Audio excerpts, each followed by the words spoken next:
जो बच्चे late join किए हैं बेटा, ये क्वेश्चन करना है जो डिस्प्ले पे आपके आ रहा है, और जिनका आंसर आ जाएगा वो हैंड रेज कर लेना।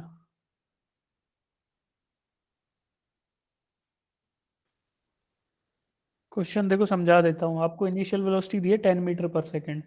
कुछ दूरी चलने के बाद 30 मीटर पर सेकेंड हो जाती है, तो जितना वो दूरी चलेगा उसके हाफ रास्ते में निकालनी है। मान लो 2x टाइम्स चल गया, 2x दूरी चल गया इनिशियल पॉइंट से फाइनल पॉइंट तक। तो इन दोनों पॉइंट के बीच में अगर आप 2x डिस्टेंस ले रहे हो, तो आपको ऐसे पॉइंट पे बतानी है जिसकी दूरी इनिशियल पॉइंट से x है। यहाँ पे आपको वेलोसिटी बतानी है। इधर 10 मीटर पर सेकेंड है, इधर 30 मीटर पर सेकेंड है। पाथ के मिडल पॉइंट पे, जो भी पाथ लेंथ है उसके मिड पॉइंट पे बतानी है।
आया किसी का आंसर? कर रहे हो क्या अभी? कोई बच्चा कर रहा है इसको? Yes sir.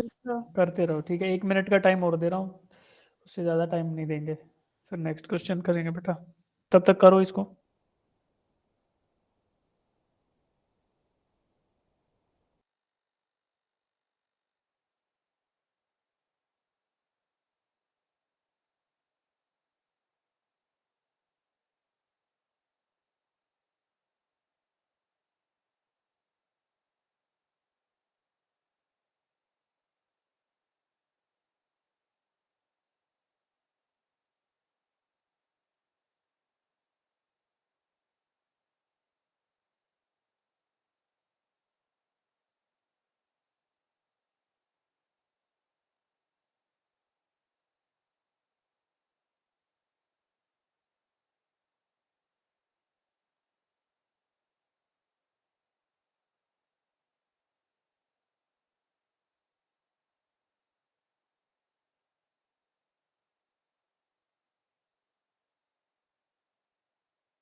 ठीक है भाई, चलो देखते हैं। आ जाओ, रुक जाओ सब लोग।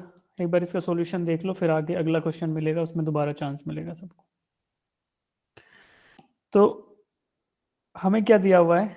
अ particle moving with 10 metre per second along a straight line is subjected to constant acceleration. तो पहली बात जो गिवन है वो कांस्टेंट एक्सेलरेशन गिवन है। Particle moving with initial velocity आपको 10 मीटर पर सेकेंड दे दी। After some time its velocity is observe to be, कुछ समय बाद उसकी वेलोसिटी बढ़कर कितनी होगी? 30 metre per second. Now we have to find out the particle velocity at middle of the path. Path के बीच में निकालनी है, ठीक है। तो आपको ये मान लो पॉइंट ए से चलकर पार्टिकल जाता है पॉइंट बी पे, और पॉइंट ए और बी के बीच की जो दूरी है वो है, इसको मैं मान लेता हूँ 2 टाइम्स ऑफ एक्स। क्यों मानते हैं? मान लो आधा है ना, इसको एक्स मान लिया, हाफ पाथ लेंथ को मान लिया एक्स। तो इसका डबल पूरा होगा, वो होगा 2x, ए से बी की दूरी। अब ए से बी जब जा रहा है तो ए पे उसकी वेलोसिटी थी 10 मीटर पर सेकेंड, और बी पे जब पहुंच गया तो 30 मीटर पर सेकेंड है। अब मुझे फाइंड आउट करना है, ये बीच का पॉइंट मान लो, इसको पॉइंट सी बोल देते हैं, तो वेलोसिटी एट पॉइंट सी। ठीक है, मुझे ये फाइंड आउट करना है। अब इसको निकालने का तरीका क्या हो सकता है, आपको देखो हिंट दिया है कि कांस्टेंट एक्सेलरेशन है, पार्टिकल का एक्सेलरेशन कांस्टेंट है। ठीक है, तो मुझे u दे दिया है ना, पार्ट इस पे एक इक्वेशन लिख रहा हूँ मोशन की, उसको लिखते हैं। आपको एक्सेलरेशन दे रखा है, ठीक है, तो v square minus u square is equal to 2as, ये इक्वेशन याद है। इस इक्वेशन को हम 2 बार लगाएंगे। पहली बार जब लगाएंगे तो between point A and point C, A और सी के बीच में इस इक्वेशन को इस्तेमाल करेंगे। तो पॉइंट ए और सी के बीच में जब यूज करेंगे तो इनिशियल वेलोसिटी यू क्या है इस केस में, 10 मीटर पर सेकेंड, क्योंकि पॉइंट ए पे जो वेलोसिटी है वो इनिशियल हो गई इस केस के लिए, तो यू मुझे मिला 10 मीटर पर सेकेंड। वी क्या है, वी वो वेलोसिटी होगी जो पॉइंट सी के ऊपर वेलोसिटी है, वो तो मुझे फाइंड आउट करनी है। ठीक है, अब इसको मैं कुछ वैल्यू रख देता हूँ, इस वेलोसिटी की भी वैल्यू रख देता हूँ ताकि कंफ्यूजन ना हो। इस वेलोसिटी को मान लो मैं बोल देता हूँ, क्या बोलूँ, वेलोसिटी एट सी बोल देता हूँ ना, वी सी, वेलोसिटी एट सी। ठीक, उसके बाद एक्सेलरेशन, एक्सेलरेशन की वैल्यू दी नहीं गई है तो इसको ए ही मान लेते हैं क्योंकि ये कांस्टेंट है। ठीक, इसके बाद आता है डिस्टेंस एस, एस की value when we are travelling from A to C, तो वो क्या है, एक्स के बराबर है, तो एस की वैल्यू एक्स है। इन सबको कैलकुलेट करते हुए मैं इस फॉर्मूला में डालूंगा तो मुझे मिलेगा v की जगह तो वी सी है, वी सी स्क्वायर माइनस यू यानी कि 10 square is equal to 2 times a into s, S की वैल्यू एक्स है तो ए एक्स, 2ax आ गया। तो इसको इक्वेशन नंबर 1 बोल देता हूं मैं। फिर लिखूंगा दोबारा से पॉइंट, दूसरा केस, केस 2, ये केस 1 था, ये केस 2। केस 2 में क्या होगा, we are taking motion between point C and point B, C से बी की तरफ जा रहे हैं, तो यहाँ भी इनिशियल वेलोसिटी, यहाँ इनिशियल वेलोसिटी इस केस के लिए जब सी से शुरू होके बी की तरफ गए तो इनिशियल वेलोसिटी क्या आई, जो वेलोसिटी सी पे रहेगी, तो यहाँ पे u की वैल्यू है वी सी के बराबर। v की वैल्यू क्या है, जो फाइनल वेलोसिटी इस मोशन में है सी से b वाले में, 30 हो गई बाद में जाके, 30 मीटर पर सेकेंड। एक्सेलरेशन तो ए ही है क्योंकि क्वेश्चन में दिया गया है, it is constant acceleration case. उसके बाद डिस्टेंस एस जो है वो हमारा एक्स के बराबर है क्योंकि पहले हाफ हाफ पाथ चला था, बचा हुआ भी हाफ है, तो दैट इज ऑल्सो एक्स। फिर से यही इक्वेशन लगाऊंगा, v square minus u square equal to 2as, तो यहाँ से क्या आएगी दूसरी इक्वेशन। अब यहाँ पे v की वैल्यू दी है 30 मीटर पर सेकेंड, तो 30 का स्क्वायर माइनस u क्या है इधर, वी सी स्क्वायर, और 2as तो वही रहेगा, 2a एक्सेलरेशन है और s की जगह x आएगा।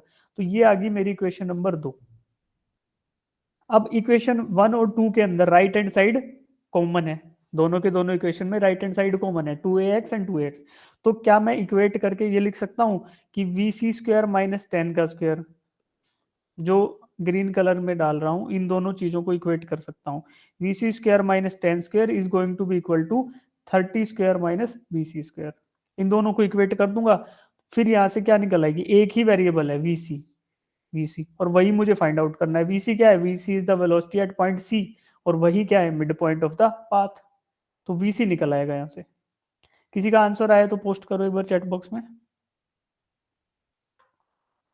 जिन बच्चों का आंसर आया वो लोग चैट बॉक्स में पोस्ट करो।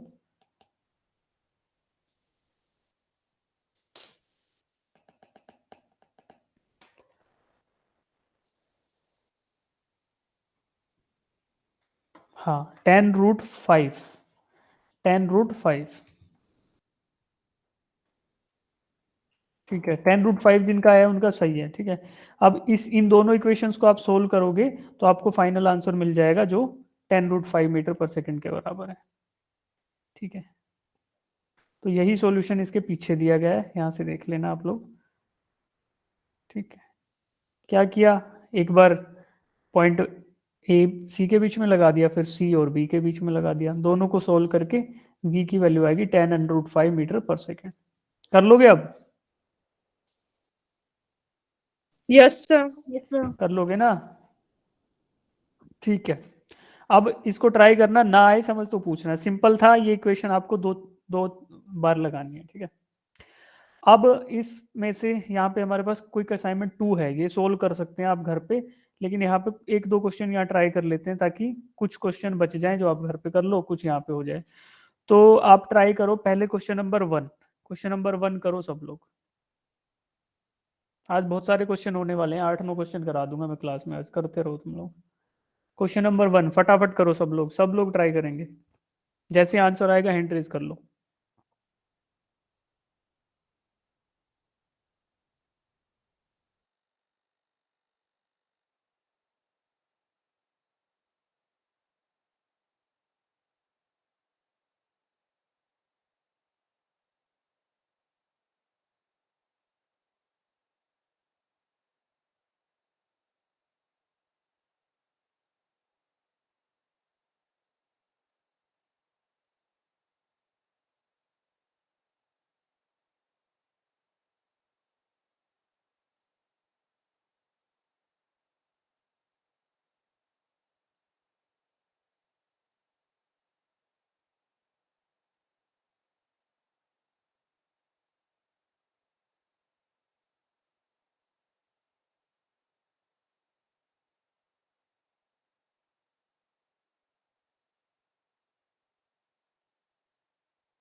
क्या आंसर आया भाई?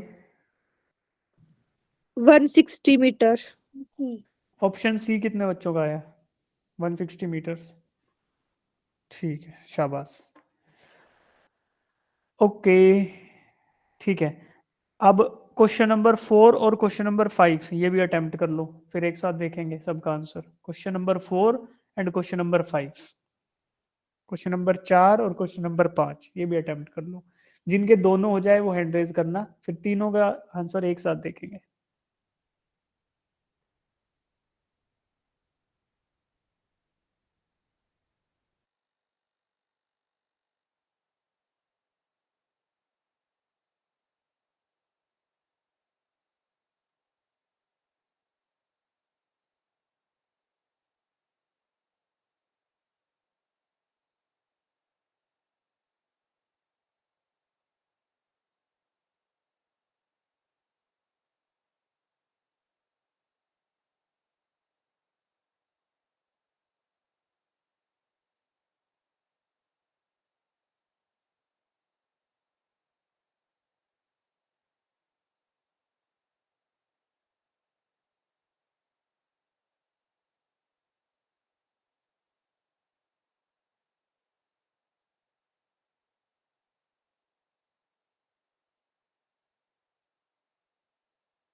जिनका आंसर आ जाएगा हैंड रेज करो बेटा।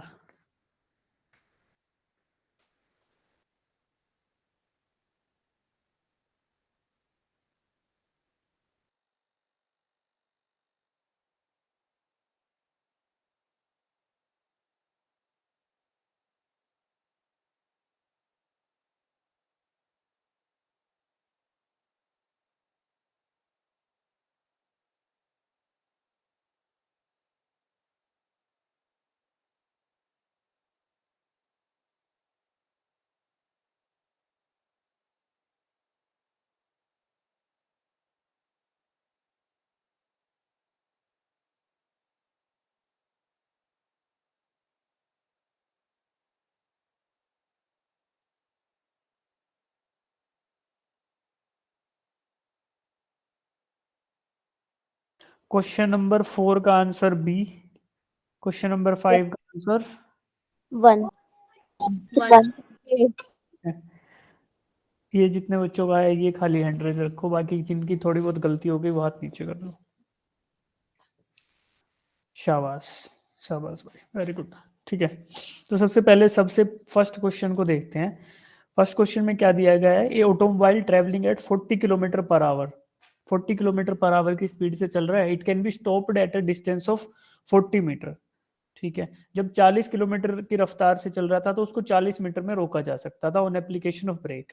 If the same automobile is travelling at 80 kilometre per hour, अगर वही ऑटोमोबाइल यानी वही गाड़ी 80 किलोमीटर प्रति घंटा की रफ्तार से चल रही थी तो ऑन एप्लीकेशन ऑफ ब्रेक आप उसको कितनी देर में रोक सकते हो, ये पूछा गया है। कितनी दूर चलने पर रोक सकते हो। तो सेम ऑटोमोबाइल से मतलब क्या आया कि यहाँ पे एक्सेलरेशन की जो वैल्यू आएगी that is going to be constant in both the cases, वो सेम रहने वाला है एक्सेलरेशन। जिस भी नेगेटिव एक्सेलरेशन रहेगा ब्रेक लगाओगे तो जाहिर सी बात है this means the automobile is going to decelerate, और जो उसका डी एक्सेलरेशन का मैग्नीट्यूड है वो दोनों केसेस में सेम रहेगा। पहले आपको दिया 40 किलोमीटर चलेगा तो 40 किलोमीटर की रफ्तार से चल रहा है तो 40 मीटर में रुक जाता है।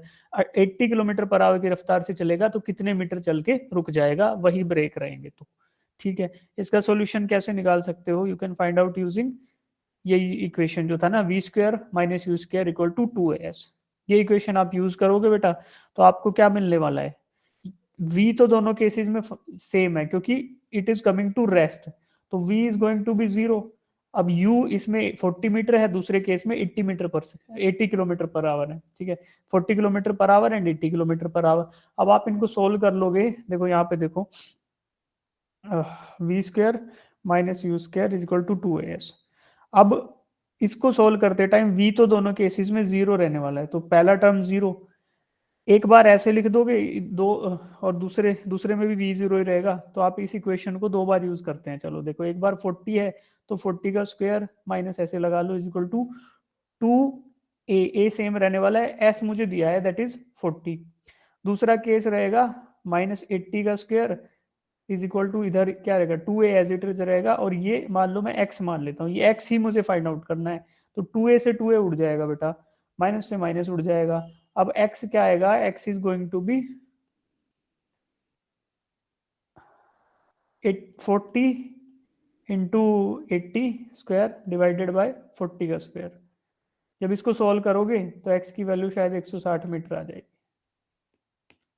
ठीक है, ये दो बार इसी इक्वेशन को इस्तेमाल किया गया, और इक्वेशन 1 डिवाइडेड बाय इक्वेशन 2 करने से आपको ये वाली इक्वेशन मिल रही है जो ग्रीन में मैंने सर्कल में डाल दी। ठीक है, इसका डिटेल्ड सॉल्यूशन यहाँ दिया हुआ है, यहाँ से देख लेना।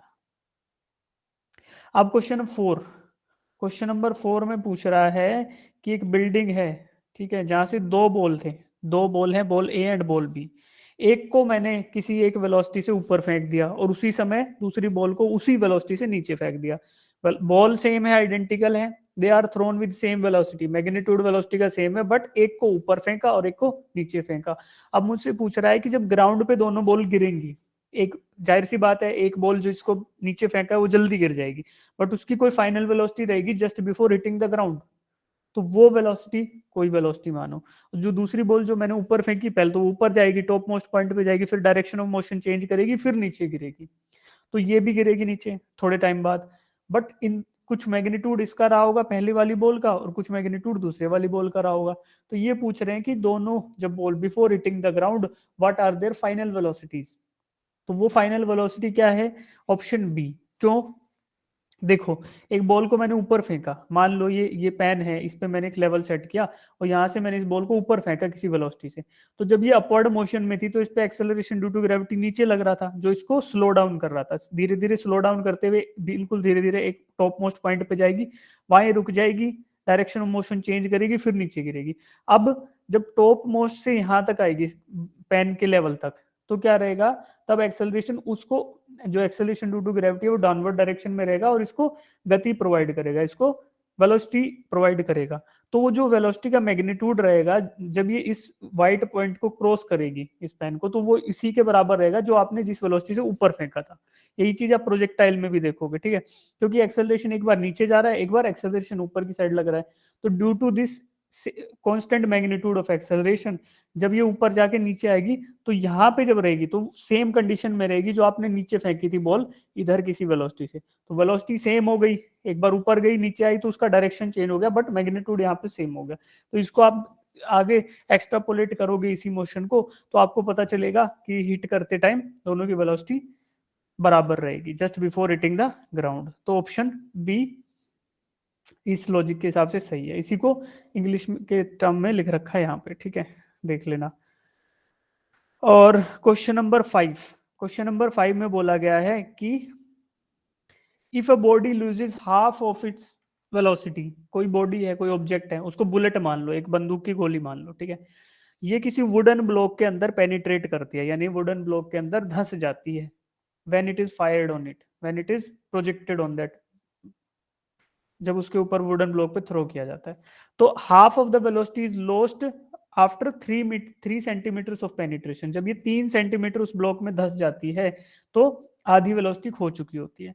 तो ये पूछ रहे हैं कि जब वो रेस्ट पे आएगी तब और कितना उस ब्लॉक में धंस चुकी होगी, ठीक है? तो इसको देखो, क्वेश्चन नंबर 5 था ना, हाँ, यहाँ पे आप इमेजिन करो एक वुडन ब्लॉक है, इसमें एक ये बुलेट है या कोई भी ऑब्जेक्ट है, ये बीच में इधर कहीं आ गया धस के, ठीक है, बीच में नहीं कि कहीं किसी पॉइंट पे आया जो कि 3 सेंटीमीटर दूर है, 3 सेंटीमीटर, और इसकी वेलोसिटी इनिशियली अगर u बोल दूं तो जब बाद में जाके वेलोसिटी हो गई u/2।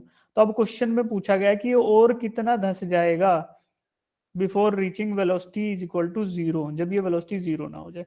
तो आपको ये x निकालना है। इसको निकालने का तरीका क्या है? वही तरीका है, v square minus u square equal to 2as। इस इक्वेशन को यूज करो करो करो, तो आपके पास क्या आएगा? ax की वैल्यू आ गई, इसको बैक सब्सटीट्यूट कर दो तो आपको मिल जाएगा x की वैल्यू 1 सेंटीमीटर, ठीक? तो यहां से कर लेना भाई, बाकी ज्यादा समझाने की जरूरत है नहीं, लग रहा है बच्चे कर पा रहे हो तुम लोग। तो जिनको अभी नहीं आया जिनका आंसर, बेटा यहाँ से देख लेना, सिर्फ इक्वेशंस का यूज है। आपको 3 इक्वेशन बताई गई है, तो घबराओगे नहीं अगर बिंदास कॉन्फिडेंट होकर लगाते रहोगे ना उन्हीं इक्वेशंस को, तो क्वेश्चन सोल्व होने लग जाएंगे। कौन सी इक्वेशन? जो हमने देखी थी ये सारी कहानी स्टार्ट करने से पहले, ये वाली इक्वेशंस जो यहाँ लिखी है, एक ये और, अरे कहाँ गया, और एक ये तीनों इक्वेशन याद रख लो, इनको लगाते जाओ जैसे जैसे आपको क्वेश्चंस मिलते जाए। 10-15 क्वेश्चन करोगे तो सॉल्यूशन आ जाएगा, ठीक है, धीरे धीरे आने लगेगा। तो यही है, 4-5 क्वेश्चन तो यही होंगे क्लास में, बाकी आप लोग कर लेना। असाइनमेंट में क्वेश्चन नंबर 2 बच गया, 3 बच गया और 6 बच गया, ये सब लोग कर लेना घर पे। अब बात करते हैं, अब तक हमने क्या देखा? अब तक हमने देखा velocity, acceleration, speed, distance, displacement, ये सारी कहानी देख ली, ठीक है। अब हम देखने वाले हैं कि रिलेटिव क्या वेलोसिटी या रिलेटिव एक्सेलरेशन क्या होता है। देखो भाई, अब तक जो डिफरेंस था that was on our observer side, है ना, जो हमारा जिसके रिस्पेक्ट में हम देख रहे हैं, ऑब्जर्वर बोल लो या फ्रेम ऑफ रेफरेंस बोल लो। जब हम पढ़ रहे थे मोशन पैरामीटर्स, तो मोशन में आपको बताया था कि there are 2 states of motion, जिसको बोलते हैं स्टेट ऑफ मोशन या स्टेट ऑफ रेस्ट। और वहां पे एक चीज हमने देखी थी, there is nothing called as absolute rest या फिर एब्सोल्यूट मोशन। हमेशा मोशन जो होगा that is going to be with respect to some frame of reference या with respect to some observer या with respect to some surroundings. तो जब इनके रिस्पेक्ट में हमारा मोशन हो रहा है, this means we require 2 things, एक तो ऑब्जर्वर चाहिए, एक ऑब्जेक्ट चाहिए। या तीन चीजें बोलो यार, एक ऑब्जेक्ट, एक उसकी सराउंडिंग और एक ऑब्जर्वर, या फिर फ्रेम ऑफ रेफरेंस बोल लो ऑब्जर्वर को, या सराउंडिंग्स को फ्रेम ऑफ रेफरेंस बोल लो। तो इन ये 2 या 3 चीजें चाहिए होती है just to define the motion. अब जब हमने वेलोसिटी पढ़ी और एक्सेलरेशन पढ़ा इससे पहले, तो क्या पढ़ रहे थे? वेलोसिटी कांस्टेंट थी, एक्सेलरेशन कांस्टेंट थी, ठीक है। बट जो वेलोसिटी जिसको हम बोल रहे थे v, और एक चीज को बोल रहे थे एक्सेलरेशन a, तो वो जो पैरामीटर था that was with respect to our stationary observer. हमारा ऑब्जर्वर जो था वो था स्टेशनरी था, इस केस में ऑब्जर्वर रुका हुआ था। अगर ऑब्जर्वर या बोलो सराउंडिंग्स ये खुद चलने लगे तो फिर हमारा जो ऑब्जेक्ट है उसकी वेलोसिटी किसके रिस्पेक्ट में? हम तो सराउंडिंग्स के रिस्पेक्ट में देख रहे थे, या हम किसी ऑब्जर्वर के रिस्पेक्ट में देख रहे थे अपने ऑब्जेक्ट की वेलोसिटी। तो अगर हमारा ऑब्जर्वर ही मोशन में आ जाए या फिर वही मूव करने लगे तो फिर क्या होगा? फिर हम डिफाइन करेंगे पूरी तरीके से वेलोसिटी को कि यार ये वेलोसिटी नहीं थी, that was always a relative velocity, वो हमेशा रिलेटिव ही थी, बस हम उसको आम बोलचाल की भाषा में बोल रहे थे कि वेलोसिटी है एक्सेलरेशन है, वेलोसिटी है एक्सेलरेशन है, but it was always a relative thing, it was always a relative velocity, it was always a relative acceleration, ये हमेशा से यही था। बट हम उसको ऐसे बोल ले रहे थे लूज वर्ड्स में क्योंकि हमारा ऑब्जर्वर स्टेशनरी था। अब ऑब्जर्वर मूव करने लग गया तो उसको फिर ढंग से सलीके से बोलना पड़ेगा कि it is a relative velocity या फिर it is a relative acceleration. और रिलेटिव तो आपको पता ही है कि किसके रिस्पेक्ट में? जो हमारा फ्रेम ऑफ रेफरेंस है उसके रिस्पेक्ट में, ठीक है। बस इतना सा है। मान लो मैं बोलूं, एक एग्जांपल लेता हूं इधर कि एक बॉल, यही छोड़ो ना, इधर बनाई हुआ है ऊपर देखो, एक गाड़ी आपको ब्लैक कलर की दिख रही है, ठीक है, और एक दिख रही है व्हाइट कलर की। अगर व्हाइट कलर की गाड़ी राइट साइड मूव कर रही है 10 मीटर पर सेकंड से, ठीक है, और ब्लैक कलर की गाड़ी लेफ्ट साइड मूव कर रही है 20 मीटर पर सेकंड की स्पीड से, तो मैं क्या बोलूंगा? ब्लैक गाड़ी की स्पीड व्हाइट गाड़ी के हिसाब से बताओ कितनी हुई?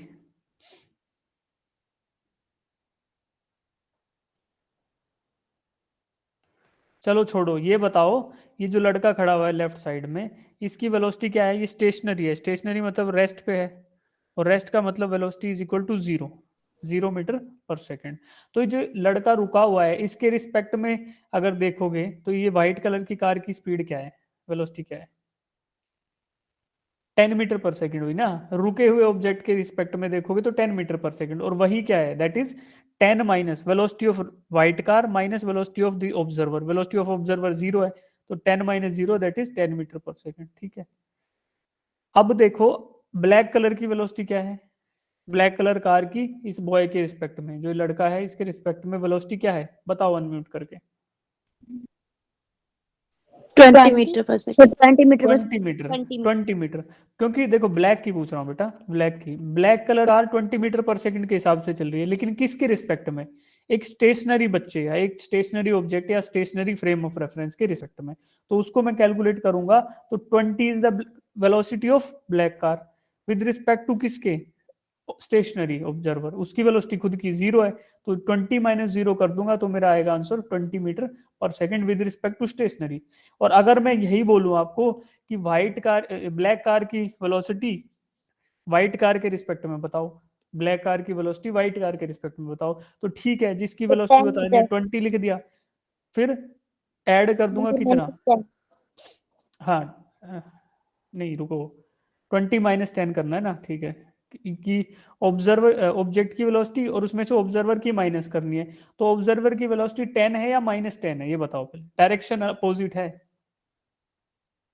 भाई, एक तो लेफ्ट में मूव कर रहा है और दूसरा जो राइट में मूव कर रहा है उसकी वेलोसिटी कितनी है? नेगेटिव डायरेक्शन में होगी तो नेगेटिव लेंगे ना, -10। ऑब्जेक्ट की जिसकी वेलोसिटी निकालनी थी उसमें से सब्ट्रैक्ट करी किसकी? रेफरेंस की, रेफरेंस फ्रेम की। तो रेफरेंस फ्रेम हमारा ये व्हाइट कार है, ठीक है, जिसके रिस्पेक्ट में हम वैल्यू देख रहे हैं, ठीक है जी, माइनस करेंगे। बट हमने अगर पॉजिटिव मान लिया इसको 20 वाले को, तो इसके अपोजिट डायरेक्शन में एक्ट कर रही है। देखो ये ब्लैक कलर कार तो लेफ्ट साइड में मूव कर रही है और white colour car right side में मूव कर रही है, तो उसके अपोजिट है इसलिए नेगेटिव लेंगे, तो -10 ले लिया। तो क्या हो गया अल्टीमेटली? ये ऐड हो गई, तो 30 मीटर पर सेकंड। तो ये तो आपको भी पता है कि अगर एक ऑब्जेक्ट, हम नॉर्मली अगर आप देखो डे टू डे लाइफ में, तो ये तो आपको पता ही है ना कि अगर वो एक ऑब्जेक्ट आपकी तरफ आ रहा है किसी वेलोसिटी से और आप भी उसकी तरफ जा रहे हो तो जल्दी पहुंचोगे ना यार, दोनों की वेलोसिटी ऐड हो जाएंगी। सर। और अगर कोई चीज आगे जा रही है, मान लो स्कूल बस है या कोई आपकी शहर जाने की बस है, उसमें आप भाग रहे हो पीछे से, तो बस भी उस डायरेक्शन में दौड़ रही है, आप भी भाग रहे हो, तो वो वेलोसिटी जो एक्चुअल में अगर आप किसी रुकी हुई चीज को पकड़ते तो उससे उसको जल्दी पकड़ लेते हैं, उसको कम दूरी चल के पकड़ लेते हैं, यानी कि रिलेटिव वेलोसिटी उस केस में आपकी ज्यादा होती। बट अगर उसी डायरेक्शन में बस भी भाग रही है, आप पीछे से भाग रहे हो, तो उस बस को पकड़ने के लिए आपको उस बस से तेज दौड़ना पड़ेगा। तो बस वही है भाई, अगर बस की उसके जैसे बस आपकी भाग रही है इधर, ऐसे बस है, ये बस जा रही है राइट साइड में और आप पीछे से आ रहे हो, ठीक है, इस बस को पकड़ने के लिए दौड़ते हुए कह रहे रुको रुको मेरे लिए रुको। तो इसकी वेलोसिटी मान लो 10 है, 10 मीटर पर सेकंड। तो आपको 10 मीटर पर सेकंड से ज्यादा तेज दौड़ना पड़ेगा ताकि आप इस बस को पकड़ सको। मान लो आप 15 मीटर पर सेकंड की स्पीड से दौड़ रहे हो, पॉसिबल है नहीं पर फिर भी मान लेते हैं दौड़ रहे हो, तो क्या करोगे, ऑब्जर्वर ऑब्जेक्ट की वेलोसिटी 10 है, माइनस क्या करोगे ऑब्जर्वर की, यानी जो रेफरेंस है, तो फिर ये -5। अब ये -5 आया, इसका मतलब क्या हुआ कि आप उसको कैच कर पाओगे। ठीक है, तो ये सारा साइन का खेल है, कोई दिक्कत नहीं है, जैसे ही क्वेश्चन करोगे समझ आ जाएगा। तो मेन क्या बात है कि रिलेटिव और रिलेटिव, ये रिलेटिव एक्सेलरेशन रिलेटिव वेलोसिटी हमेशा एक्चुअल में यही होता है। बट अगर ऑब्जर्वर स्टेशनरी हो जाए तो फिर रिलेटिव को हम हटा देते हैं, जस्ट फॉर इजी अंडरस्टैंडिंग। तो हमेशा रिलेटिव वेलोसिटी क्योंकि किसी चीज के रिस्पेक्ट में लेंगे, रिलेटिव एक्सेलरेशन किसी न किसी चीज के रिस्पेक्ट में लेंगे, तो उसी को यही बोलते हैं। कुछ अलग नहीं है, वही चीज है, वही वेलोसिटी है, वही एक्सेलरेशन है, बस you have to make suitable arrangement for the moving observer. ठीक है, अब ये क्वेश्चन आप लोग अटेम्प्ट करो, एक बार ट्राई करो, नहीं होगा तो मैं करवाऊंगा।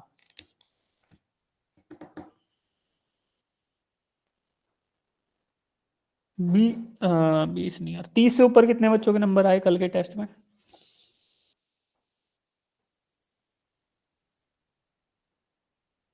30 से ऊपर मतलब सब हो गए भाई, 30 40 50 60 70 80। हाँ ठीक है, और अब ईमानदारी से बताना, हाथ नीचे कर लो सब, ईमानदारी से ये बताना कितने बच्चों ने टेस्ट कल नहीं दिया, वो बच्चे हैंड रेज कर लो जिन्होंने कल टेस्ट नहीं दिया, जिनका कल का टेस्ट किसी रीजन की वजह से मिस हो गया। ठीक है, बस एक ही बच्चा? अरे नहीं, मैं कुछ कह नहीं रहा भाई, मैं जस्ट पूछ रहा हूँ कि कितने बच्चों ने टेस्ट नहीं दिया कल का। अच्छा, बेटा हाथ नीचे कर लो महेंद्र सिंह, अभी पूछते हैं, जिन जिन बच्चों ने कल का टेस्ट दिया है वो हाथ रेज करना, जिन्होंने कल का टेस्ट दिया है, नंबर भले ही माइनस में आए हो, नंबर भले ही 0 आया हो, कोई दिक्कत नहीं, नंबर कितने भी आए हो लेकिन कल का टेस्ट दिया होना चाहिए। 26 ये हो गए, एक वो 27, और बच्चे हैं 35, 27, 7 बच्चे हैं, मतलब उनको हैंड रेज करना नहीं आता, इसका मतलब कोई बात नहीं, कर लो बेटा, नीचे क्वेश्चन करो, डिस्प्ले पे दिख रहा है आपको, पूरा दिख रहा होगा क्वेश्चन, पैसेंजर ट्रेन का सवाल है, करो सब लोग, जैसे आंसर आए हैंड रेज करना।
देखो पूछा क्या क्या है, a passenger train of length 60 metre travels at a speed of 80 kilometre per hour, ठीक है। Another freight train of length 120 metre travel at a speed of 60 kilometre per hour, the ratio of time taken by the passenger train to completely cross the freight train when they are moving in the same direction, when they are moving in the opposite direction. तो एक बार दोनों एक दूसरे की तरफ बढ़ रही हैं और एक बार एक दूसरे से विपरीत दिशा में चल रही हैं, तो कितना टाइम लगेगा उनको एक दूसरे को क्रॉस करने में, ये क्वेश्चन है। तो ट्रेन ड्रॉ कर लो सबसे पहले, सबसे इजी रहेगा। क्या होगा, दो रेलगाड़ियां बना लो, चित्रकारी जरूरी है फिजिक्स में, फिजिक्स में ड्रॉ करना इंपॉर्टेंट है। एक ट्रेन है, मान लिया सर ये है बैलगाड़ी, नहीं ये है पैसेंजर गाड़ी, ठीक है, इसमें पैसेंजर बैठे हुए हैं, एक लड़का बैठा है, एक लड़की बैठी है, एक अंकल बैठे हैं और एक आंटी बैठी है, ठीक है। अब देखो ये पैसेंजर गाड़ी चल रही है, मान लेते हैं, अज्यूम किया कि राइट साइड मूव कर रही है 80 किलोमीटर प्रति घंटा की रफ्तार से, 80 किलोमीटर पर आवर, 80 किलोमीटर प्रति घंटा की रफ्तार से मूविंग टुवर्ड्स राइट।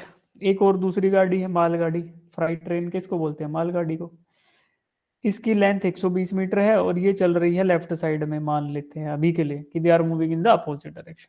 इसकी रफ्तार है 30 किलोमीटर पर आवर, ठीक है, जाहिर सी बात है मालगाड़ी है तो थोड़ा धीरे चलेगी। लेंथ बेटा 120 मीटर और इसकी लेंथ 60 मीटर। तो पहले एक बार ये देख लो कि एक दूसरी ट्रेन को क्रॉस करने के लिए कितना उन दोनों को ट्रेन को चलना पड़ेगा। ऐसे केसेस में क्या था, एक ब्रिज का क्वेश्चन हमने किया था बहुत पहले, याद हो आपको, कि एक ट्रेन को ब्रिज क्रॉस करना था, तो उस केस में क्या था, length of the bridge plus length of the train इसके बराबर चल रही थी। अभी भी यही होगा, मान लो ये मालगाड़ी है, ठीक है, और ये पैसेंजर ट्रेन है। अब देखो जब ये एक दूसरे से अपोजिट डायरेक्शन में मूव कर रही थी, when they are just touching each other, जब ऐसे बिल्कुल पास पास थे, तो देखो अभी यहाँ से डिस्टेंस काउंट होना स्टार्ट होगा और ये चले चले चले चले चले, ठीक है, ऐसे चलते गए, फिर क्या हुआ, एक पॉइंट ऐसा आया ये दोनों को क्रॉस कर गई। तो टोटल डिस्टेंस यहाँ क्या आया, आपको दोनों चल रही थी तो समझ नहीं आएगा, एक को चलाते हैं, एक को खड़ी रखते हैं, देखो ये खड़ी रखी, इधर आई ये ऐसे यहाँ डिस्टेंस था, तो ये ब्लैक वाली को देखो, इसको मूव करूंगा, ये चली, इसने पहले व्हाइट के बराबर मोशन किया, ठीक है, व्हाइट की लेंथ के बराबर, फिर इसको क्रॉस करने के लिए अपनी खुद की लेंथ के बराबर उसको मूव करना पड़ा। यानी कि दोनों रेलगाड़ियों को आपस में क्रॉस करने के लिए जो लेंथ कवर करनी होगी, that is nothing but sum of the length of the two trains. तो टोटल डिस्टेंस अगर उस हिसाब से निकालना चाहो इसको, फॉर क्वेश्चन को, total distance travelled is equal to 60 plus 120, इतना दोनों को मिला के चलना पड़ेगा, यानी कि 180 मीटर की दूरी दोनों को मिला के तय करनी पड़ेगी, ठीक है, ये मान लेते हैं। अब जब ये एक दूसरे की साइड मूव कर रही थी, when they are moving towards each other, तो इनकी वेलोसिटी क्या होगी, दोनों की वेलोसिटी ऐड हो जाएगी, ठीक बात है ना, ये भाई दोनों, ये Yes, चीज sir. इस तरफ जा रही है, दूसरी इधर आ रही है, तो दोनों की स्पीड ऐड कर दो, तब उनकी कंबाइंड स्पीड आ जाएगी। तो मान लो when they are moving in the when they are moving in opposite direction, opposite का मतलब क्या हुआ कि एक दूसरे की तरफ जा रही हो, एक दूसरे से विपरीत जा रही हूँ, कोई बात नहीं है, वो सेम चीज है भाई। तो फर्स्ट केस है when they are moving in the same direction, जब वो सेम डायरेक्शन में मूव करेगी, तो एक की स्पीड 80 है और दूसरी उसके पीछे, एक तो भागी जा रही है आगे आगे और ये पीछे बोल रही है अरे रुको रुको मैं भी आ रही हूँ, तो इसकी 30 है इसकी 80 है, तो दोनों का गैप कितना होगा, जब ये एक डायरेक्शन में मूव करेंगे तो दोनों का गैप आएगा, तो स्पीड क्या आई 80 माइनस 30, तो गैप हो गया 50 किलोमीटर प्रति आवर का। और सेकंड केस क्या है, when they are moving in the opposite direction, तो दोनों एक दूसरे की तरफ दौड़ रही हैं, तो स्पीडें या वेलोसिटीज ऐड हो जाएंगी, दैट इज 110 किलोमीटर प्रति आवर। अब पूछ रहे हैं रेशो बता दो, अब भैया रेशो कौन सी बता दूं, नहीं दिया हुआ, तो ठीक है हमारे पास दो रेशो होंगी, एक तो 50/110 बोल दो, या फिर 5/11, और दूसरा 110/50, यानी कि 11/5। अब इन दोनों में से कोई भी आंसर सही हो सकता है, पर यहाँ 4 गिवन ऑप्शन है, उसमें ऑप्शन डी खाली दिया हुआ है जो सही है। तो 5/11 भी हो सकता था, क्योंकि इसने ये नहीं बताया किसके रिस्पेक्ट में किसका बताना है, बट इंटेलिजेंटली ऑप्शंस में खाली एक ऑप्शन ऐसा दे दिया जो हमारी कंडीशन को सेटिस्फाई कर रहा था। अब यहाँ इस क्वेश्चन में डिस्टेंस का कोई रोल नहीं था, डिस्टेंस का रोल ही नहीं है, डिस्टेंस का मैंने इसलिए बता दिया कि कभी अगर उसका आपको उस तरीके का क्वेश्चन मिले तो आप उसको अटेम्प्ट कर पाओ। तो भाई जब एक दूसरे के, यहाँ देखो मेन दो बातें हैं दैट आर जो हमें सीखनी है कि जब चीजें एक दूसरे की तरफ एक दूसरे की तरफ दौड़ती हैं तो उनकी वेलोसिटीज आप ऐड कर दो। जब वो एक दूसरे से अपोजिट दौड़ती हैं तब भी ऐड कर दो। जब ये एक के आगे पीछे दौड़ती हैं एक सेम डायरेक्शन में, तो वहां पे आपको क्या करना है, वेलोसिटीज को सब्ट्रैक्ट करना होगा। ठीक है, ये बस दो बातें याद रख लो, फिर हर एक क्वेश्चन हो जाएगा। रिलेटिव वेलोसिटी हो, रिलेटिव एक्सेलरेशन हो, कोई टेंशन नहीं। एक्सेलरेशन होगा तब भी ऐसा ही होगा, जब दोनों एक दूसरे की तरफ एक्सेलरेट कर रही है तो कंबाइंड एक्सेलरेशन कितना हुआ, दोनों को ऐड कर दो। दोनों से अपोजिट जा रही है तो भी कंबाइंड एक्सेलरेशन को ऐड कर दो। एक दिशा में जा रही है तो सब्ट्रैक्ट कर दो। ठीक है, कितने बच्चे कर लोगे अब इस क्वेश्चन को? जिनका हो गया वो भी, और जिनका नहीं हुआ था अब कर लेंगे वो भी, सब हैंड रेज करो। ठीक है, काफी है आगे बढ़ने के लिए। जिनको नहीं आया बेटा समझ, जो कर भी नहीं पाएंगे, वो यहाँ से अंग्रेजी लिखी हुई है इसमें पीछे पढ़ेंगे, इसको ट्राई करेंगे, नहीं आता तो फिर पूछ लेंगे। ठीक है, अब बात करते हैं, एक नया कंसेप्ट है, देखो, डिस्प्लेसमेंट इन nth सेकंड, कि nth सेकंड में क्या डिस्प्लेसमेंट रहेगा। ठीक है, अब तक हम पढ़ रहे थे, इक्वेशन हमने पढ़ी थी कि s is equal to u t plus half a t square. ये क्या बता रहा था, displacement in time t time में कितना डिस्प्लेसमेंट आया, यानी कि जब समय टी हो गया तो कितना डिस्प्लेस कर गई ऑब्जेक्ट। ठीक है, अब मैं आपको बोलता हूं कि टाइम की वैल्यू एक केस में है 5 सेकंड्स और दूसरे केस में 4 सेकंड्स। तो जब 5 सेकंड में जितना ऑब्जेक्ट चला और 4 सेकंड में जितना चला, ये दोनों वैल्यू मैं आपको बता देता हूँ कि भाई 5 सेकंड में ये ऑब्जेक्ट चल गया 15 मीटर और 4 में ये चला था 12 मीटर के बराबर। तो मैं बोलता हूँ कि फिफ्थ जो सेकंड था उसमें कितना चलेगा, तो आप बोल दोगे सर जितना 5 में चला और जितना 4 में चला, उन दोनों को माइनस कर दो डिस्प्लेसमेंट्स को। तो क्या था, 15 मीटर चल गया था जब 5 सेकंड पूरे हो गए थे, और 12 मीटर चल चुका था जब 4 सेकंड पूरे हो गए थे। तो पांचवा जो सेकंड है, 4 सेकंड से 5 सेकंड जब हुआ, वो ड्यूरेशन जो टाइम का था वो कितना था, 15 माइनस 12, यानी कि उस दूरी में ये चला 3 मीटर के बराबर। यही क्या है, nth सेकंड, और यहाँ पे n की वैल्यू क्या है 5, यानी फिफ्थ सेकंड में जितना चला वो क्या हुआ 3 मीटर। तो बस आपको ये जो फॉर्मूला ऊपर दिया है s equal to u t plus half a t square, इसको दो बार अलग अलग सेकंड में फिट करना है। एक बार बोल देता हूँ, यहाँ पे मैंने 3 4 और 5 लिया था, उसको हम जनरल टर्म्स में लें कि n सेकंड में बोल दिया, और एक n माइनस वन में, जैसे यहाँ पे n सेकंड क्या माना था 5, n माइनस वन क्या था 5 माइनस वन यानी 4 सेकंड। ठीक है, वो हमारा एक स्पेसिफिक केस था, बट अगर जनरल टर्म्स में हम फॉर्मूला डिराइव करें तो ऐसा ही करते हैं ना डेरिवेशन में, n सेकंड्स ले लिया तो फॉर्मूले में टाइम की जगह n फिट कर दो।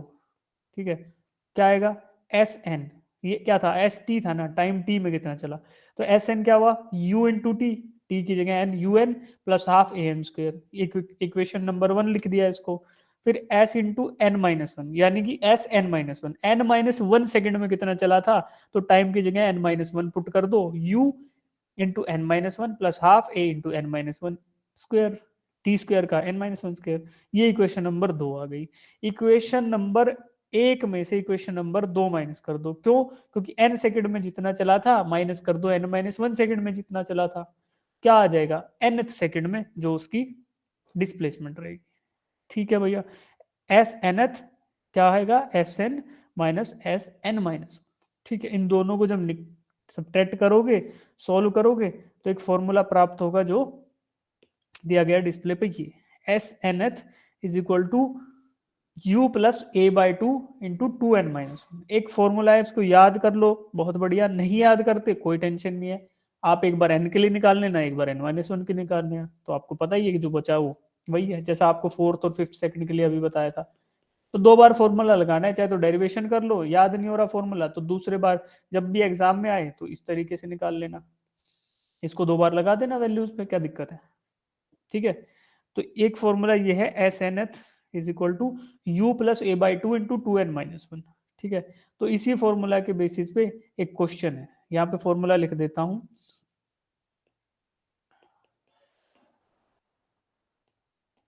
ये फॉर्मूला है।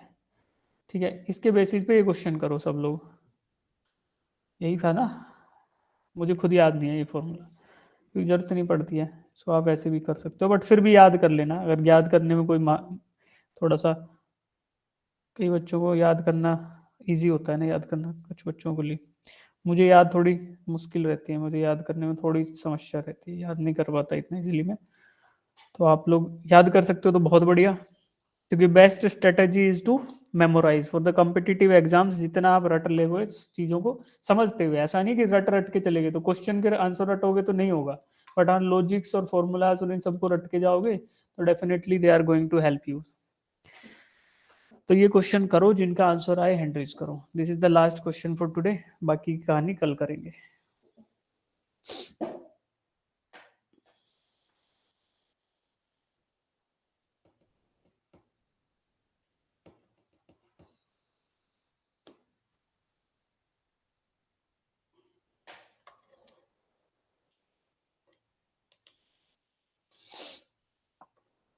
कुछ बच्चे ज्वाइन करते हैं बीच में ड्रॉप कर लेते हैं, पता नहीं क्या। 8-9 बच्चे ऐसे हैं जो आए थे और चले गए। वो बच्चे होंगे जिन्होंने टेस्ट नहीं दिया होगा, वही वो बच्चे हैं जो हमारे साथ कुछ समय रहेंगे फिर छोड़ देंगे। क्या ही है कोचिंग, क्या ही है पढ़ाई लिखाई, क्या ही हो जाएगा कुछ करके। बाबा लोग होते हैं ऐसे, महात्मा संत महात्मा बाबा लोग, उनको कम उम्र में ही वैराग्य की प्राप्ति हो जाती है, फिर वो छोड़ देते हैं, कहेंगे क्या ही रखा है इन सब में, छोड़ देंगे।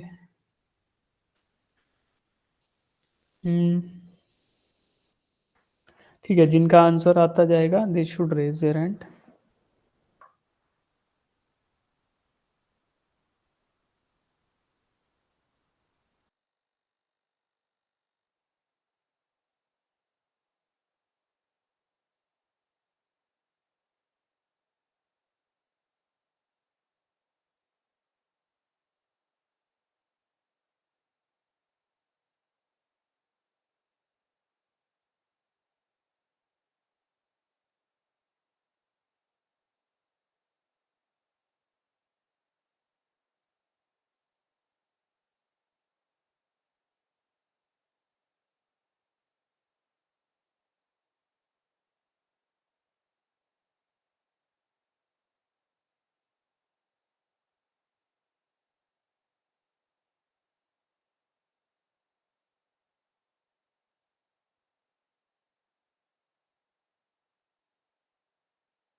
The displacement of a body in fourth second of a motion is twice that of displacement in second. देख लो भाई, if the acceleration की वैल्यू दे दी 3 मीटर पर सेकंड स्क्वायर, ठीक। आपको इनिशियल वेलोसिटी फाइंड आउट करनी है, यू बता दो ऐसा बोल रहा है, ठीक है। और दिया क्या गया है, s fifth is equal to, sorry s fourth is equal to, यानी फोर्थ सेकंड में जो डिस्प्लेसमेंट था वो कितना है, 2 गुना किसके, जो सेकंड वाले सेकंड में, दूसरे सेकंड में जो डिस्प्लेसमेंट था। ये आपको दिया है क्वेश्चन में। इस फॉर्मूला को 2 बार लगाओ, एक बार t इक्वल्स टू 4 के लिए और एक बार t इक्वल्स टू 2 के लिए, यानी कि यहाँ पे n है ना, तो हम लोग क्या निकालेंगे, एक बार n इक्वल्स टू 4 के लिए लगाओ, एक बार n इक्वल्स टू 2 के लिए लगाओ, और इधर इस फॉर्मूला में फिट करो, बाकी एक्सेलरेशन की वैल्यू सब्सटीट्यूट करो तो u की वैल्यू आ जाएगी। ठीक है, इसको कर लेना, कल करते हैं इसका सॉल्यूशन।